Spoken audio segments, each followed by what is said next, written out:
સાબરકાંઠા લોકસભા બેઠકના કોંગ્રેસના ઉમેદવાર અરવલ્લીમાં મોડાસા ખાતે આવેલા જિલ્લા કોંગ્રેસ કાર્યાલય પર ડોક્ટર તુષાર ચૌધરીએ યોજી બેઠક। ડોક્ટર તુષાર ચૌધરી પૂર્વ મુખ્યમંત્રી અમરસિંહ ચૌધરીના છે પુત્ર। કોંગ્રેસના હોદ્દેદારો કાર્યકરો સાથે યોજી બેઠક। ઇન્ડિયા ગઠબંધનને લઈ આમ આદમી પાર્ટીના હોદ્દેદારો અને કાર્યકરો પણ રહ્યા મોટી સંખ્યામાં જોડાયા। સાબરકાંઠા બેઠકના ભાજપના ઉમેદવારની ચૂંટણી ન લડવાની પોસ્ટ પર આપી પ્રતિક્રિયા। કોંગ્રેસે ઉમેદવાર જાહેર કરતા જ હરીફ પક્ષના ઉમેદવારે ઉમેદવારી પાછી ખેંચી। ડોક્ટર તુષાર ચૌધરી સાબરકાંઠા બેઠક પર કોંગ્રેસની જીત નક્કી છે। ડોક્ટર તુષાર ચૌધરી ઇન્ડિયા ગઠબંધનને લઈ કોંગ્રેસને થશે ફાયદો। ડોક્ટર તુષાર ચૌધરી। અહેવાલ જયદીપ ભાટિયા, અરવલ્લી। कांग्रेस पक्षे उम्मीदवार तरीके मारी साबरकांठा लोकसभा बैठक पर पसंदगी करी है।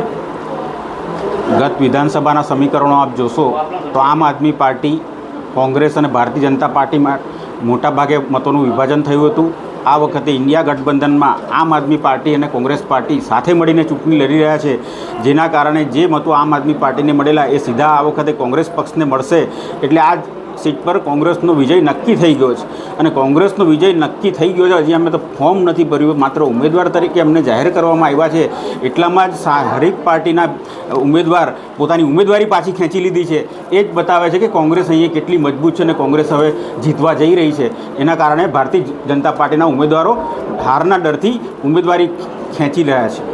એ કયા કારણસર જે જાતિવાદનું સમીકરણ નડ્યું હતું ઠાકોર અને ડામોરના કારણે પાછી ખેંચ્યું, શું લાગે છે? એ એમનો વ્યક્તિગત પ્રશ્ન છે, હું શું કહી શકું? કારણ કે કોંગ્રેસ કોઈ જાતિવાદમાં માનતી નથી, કોઈ ધર્મવાદમાં માનતી નથી। સર્વધર્મ સંભાવ ને સર્વ જાતિ સંભાવથી અમે આ ચૂંટણી લડીશું। એટલે અમારે કોઈ જાતિગત રાજકારણ કરીને અમારે મતો લેવા નથી। પણ કોંગ્રેસના ભૂતકાળ ભવ્ય છે। 70 વર્ષ કોંગ્રેસે આ દેશમાં રાજ કર્યું છે। કોંગ્રેસનો આઝાદીની લડાઈમાં પણ કોંગ્રેસનું યોગદાન છે। એટલે અમારા જે કરેલા કાર્યો છે એના પર અમે આ ચૂંટણી લડીશું। કેટલા મતોથી વિજય થશે, શું લાગે, શું કહેવું થાય? નહીં, મતોથી વિજયની વાત તો મતદાન થાય પછી કહી શકાય। અત્યારે તો હજી અમે પ્રારંભિક તબક્કામાં છે।